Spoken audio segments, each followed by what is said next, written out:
Olá, sejam todos bem-vindos ao nosso podcast. Gostaria de desejar uma boa noite a todos, principalmente à nossa professora Aline e ao quinto período de História. Hoje nós vamos estar fazendo a análise do texto O Processo Político na Primeira República e o Liberalismo Oligárquico de Maria Efigênia Lage. Sem mais demoras, eu vou começar a explicação. Antes eu só vou falar os integrantes do meu grupo, que sou eu, no caso, Pedro Ramos, e o meu colega João Tâmara. Vou começar agora dando início à análise do texto. A autora ela começa apresentando como surgiu o conceito de liberalismo oligárquico, que se formou através de uma constituição liberal, porém com uma política oligárquica, sendo que essa característica ela é atribuída principalmente aos primeiros 40 anos da República Brasileira. E durante esse período se intensificou o movimento chamado coronelismo, que é muito citado nessa obra e que é de grande importância para o estudo do início da República.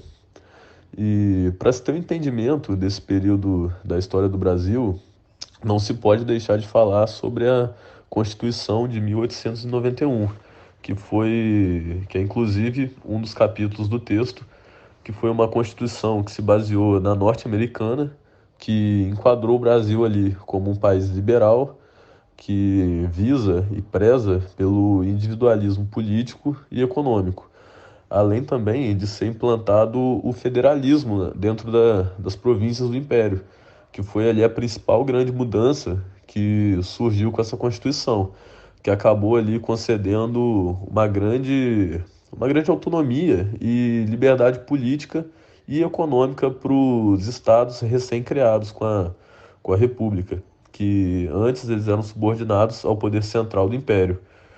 E com essa autonomia dada a esses estados com a Constituição de 1891, o Estado ele conseguia uma série de benefícios. Ele poderia estar fazendo empréstimos no exterior e até mesmo organizar forças armadas próprias, além de vários outros benefícios.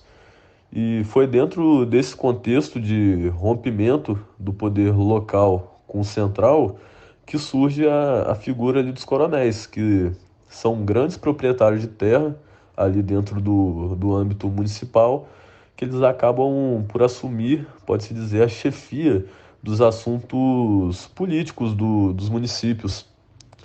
E o surgimento dos coronéis, ele se deu graças à descentralização do poder pelo modelo federalista, com esses indivíduos surgindo como meio que como uma forma de dominação do interesse privado.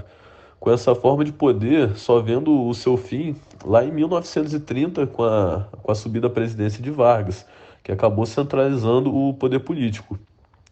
E, dando continuação, o poder do coronel ele se dava pelo controle da economia rural, que existia uma vasta população que dependia diretamente do latifúndio desse proprietário, onde ele utilizava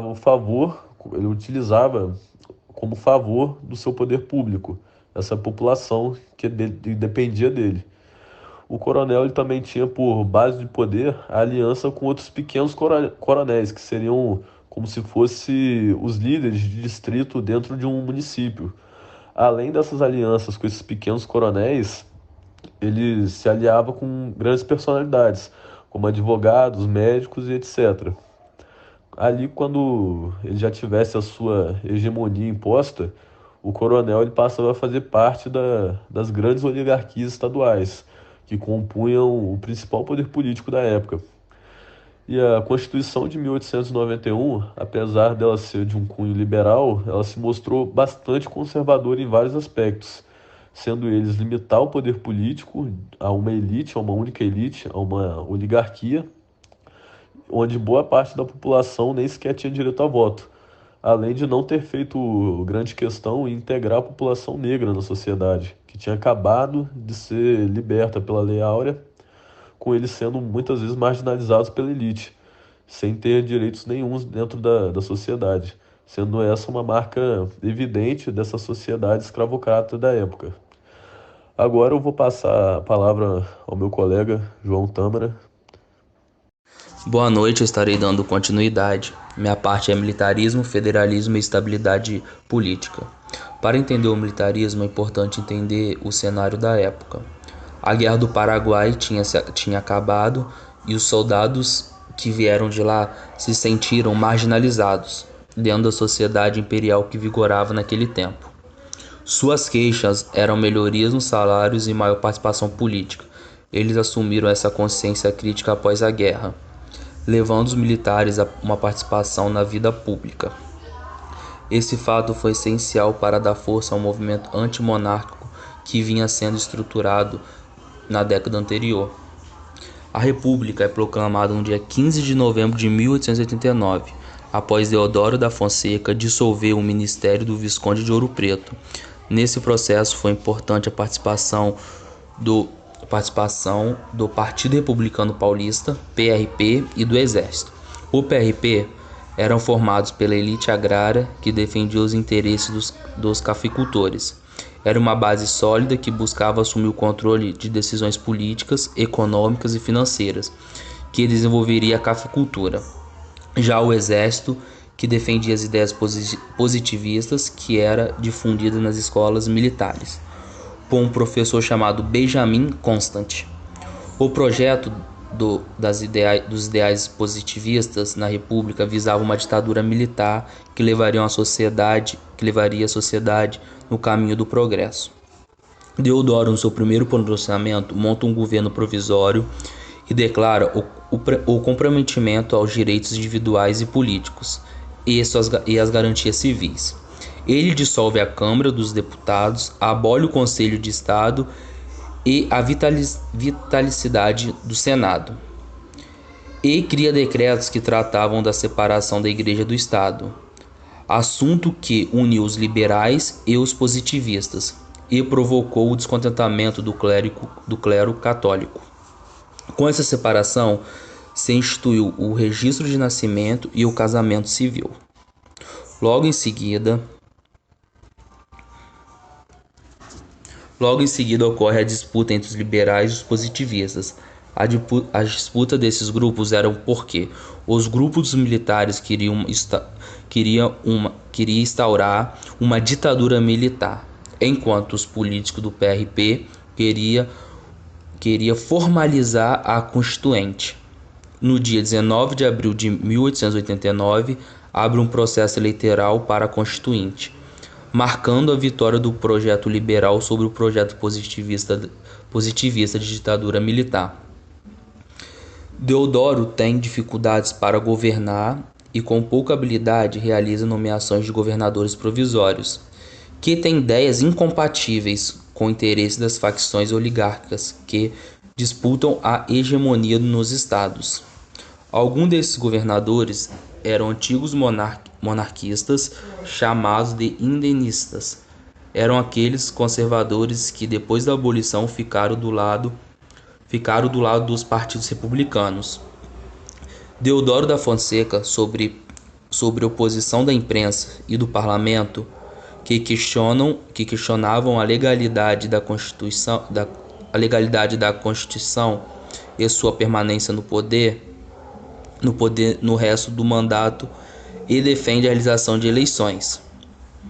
Com essas dificuldades de governo, faz com que Fonseca feche o Congresso. Após isso, acontecem conspirações de civis e militares que pedem a renúncia de Deodoro e passa o poder para o seu vice, Floriano Peixoto. Seus eleitores simpatizavam com projetos militarizantes. Em 1894, o poder passa para Prudente de Moraes, nosso terceiro presidente.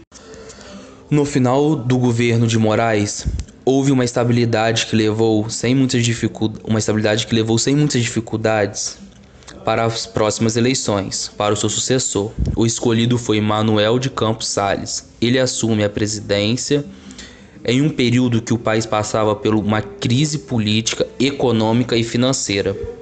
A crise política veio pois ele não tinha uma base objetiva para ampliar as políticas governamentais.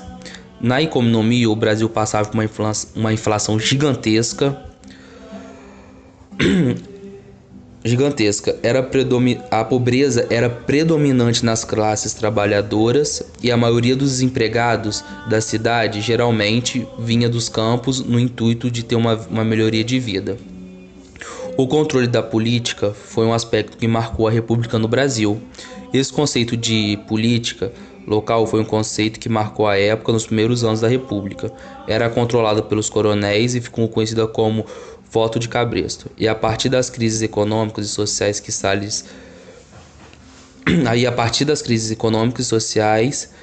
Salles faz um arranjo que fica conhecido como política dos governadores, em uma busca de estabilização monetária e financeira, porque para ele era estabilização política.